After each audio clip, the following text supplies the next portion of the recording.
പുറപ്പാട് 35 1 മുതൽ 35 വരെയുള്ള വാക്യങ്ങൾ.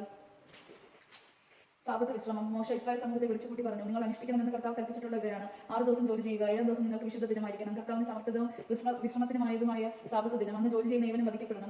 നിങ്ങളുടെ വസതികളിൽ അന്ന് തീ കത്തിക്കരുത്. കൂടാര നിർമ്മാണത്തിന് കാഴ്ചകൾ. ഇസ്രായേൽ സമൂഹത്തോട് മോശ പറഞ്ഞു, ഇതാണ് കർത്താവ് കൽപ്പിച്ചിരിക്കുന്നത്. നിങ്ങൾ കർത്താവിന് കാണിക്ക കൊണ്ടുവരുവാൻ. ഉദാര മനസ്കർ കർത്താവിന് കാഴ്ച കൊണ്ടുവരട്ടെ. സ്വർണ്ണം, വെള്ളി, ഓട്, നിലം, ധ്രുവം, കടുംചുവപ്പ് എന്നീ നിറത്തിലുള്ള നൂലുകൾ, നേർമയിൽ നെയ്തെടുത്ത ചണവസ്ത്രം, കോലാട്ടിൻ രൂപം, ഈറക്കിട്ട മുട്ടാടിൻ തോല്, നിലക്കരടിത്തോല്, കരുവേല തടി, വിളക്കിനുള്ള എണ്ണ, അഭിഷേക തൈലത്തിനും പരിമള ധൂപത്തിനുമുള്ള സുഗന്ധ വസ്തുക്കൾ, ഗോമേധ രത്നങ്ങൾ, എഫോദിനും ഉരസ്തർമ്മത്തിനുമുള്ള രത്നങ്ങൾ.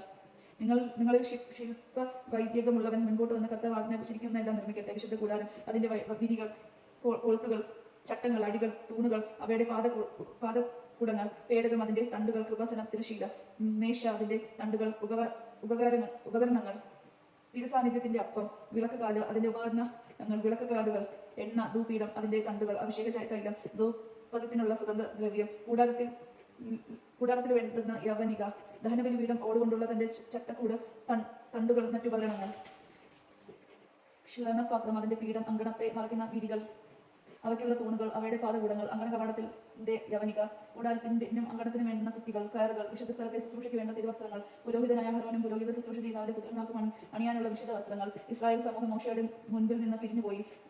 ആന്തരിക പ്രചോദനം ലഭിച്ച ഉദാര മനസ്കർ കർത്താവിന്റെ സന്നിധിയിൽ കാഴ്ച കൊണ്ടുവന്നു. അത് സമാഗമന കൂടാരത്തിൽ അതിലെ ശുശ്രൂഷയ്ക്കും വിശുദ്ധ വസ്ത്രങ്ങൾക്കും വേണ്ടിയുള്ളതായിരുന്നു. ഉദാര മനസ്കരായ സ്ത്രീ പുരുഷന്മാർ കാഴ്ചകളുമായി വന്നു.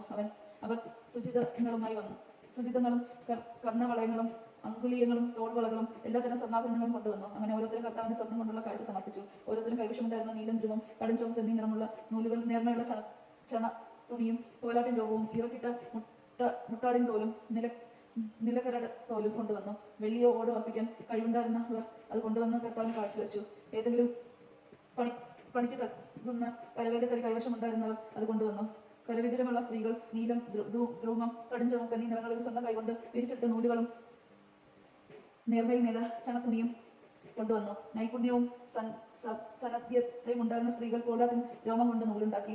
നേതാക്കന്മാർ എഫ്രോദിനും ഉരസ്ത്രത്തിനും വേണ്ട മേഘങ്ങളും മറ്റു രത്നങ്ങളും, വിളക്കിനും അഭിഷേകത്തിലും ധൂപത്തിനും ആവശ്യമായ സുഗന്ധദ്രവ്യങ്ങളും എണ്ണയും കൊണ്ടുവന്നു. കർത്താവ് മോശ വഴി ആജ്ഞാപിച്ച ജോലിയുടെ നിർവഹണത്തിന് ഇസ്രായേലിലെ ശ്രീപുരുഷന്മാരോ ഒരുത്തരും തങ്ങളുടെ ഉപകരണങ്ങൾ അനുസരിച്ച് ഓരോ സാധനം കൊണ്ടുവന്ന് സമേതായ കർത്താവിന് കാഴ്ചവെച്ചു. മോശ ഇസ്രായേൽ ജനത്തോട് പറഞ്ഞു, യൂദാ ഗോത്രത്തിലെ ഫൂറിന്റെ പുത്രനായ ഈറയുടെ മകൻ വസാലാത്തിനെ കർത്താവിനെ പ്രത്യേകം തിരഞ്ഞെടുത്തിരിക്കുന്നു. അവിടെ അവന് ദൈവിക ചൈതന്യം നിറച്ചിരിക്കുന്നു. സാമർത്ഥ്യവും ബുദ്ധിശക്തിയും വിജ്ഞാനവും എല്ലാത്തരം ശില്പവേലകളിലുമുള്ള വൈവിധ്യവും നൽകി അവൻ അനുഗ്രഹിച്ചിരിക്കുന്നു. കലാരൂപങ്ങൾ ആസൂത്രണം ചെയ്യുക, സ്വർണ്ണം, വെള്ളി, ഓട് എന്നിവ കൊണ്ട് പണിയുക, പതിക്കാനുള്ള രത്നങ്ങൾ ചെത്തി മിനുക്കുക, തടിയിൽ കൊത്തുപണി ചെയ്യുക എന്നിങ്ങനെ എല്ലാത്തരം ശില്പവേലകൾക്ക് വേണ്ടിയാണ് അവിടുന്ന് അവന് ദാൻ ഗോത്രത്തിലെ അഹീസാമാക്കിന്റെ പുത്രൻ ഓഹോലിബാന് മറ്റുള്ളവരെ പഠിപ്പിക്കാൻ തക്ക കഴിവ് നൽകിയിരുന്നു. കൊത്തുപണിക്കാരനോ സംവിധായകനോ നീലം, ധ്രുവം, കടുംചുവപ്പ് എന്നീ നിറങ്ങളിലുള്ള നൂലുകൊണ്ടോ നേർമയിൽ നെയ്തെടുത്ത ചണ തുണികളോ തുന്നൽ നടത്തുന്നവനോ നെയ്ത്തുകാരനോ മറ്റെന്തെങ്കിലും തൊഴിൽക്കാരനോ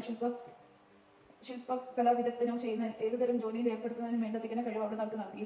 ദൈവജനമാണ് നാം കേട്ടത്. നമുക്ക് ദൈവത്തെ സ്തുതിക്കാൻ. ക്രിസ്തുവിനേക്ക് സ്തുതി.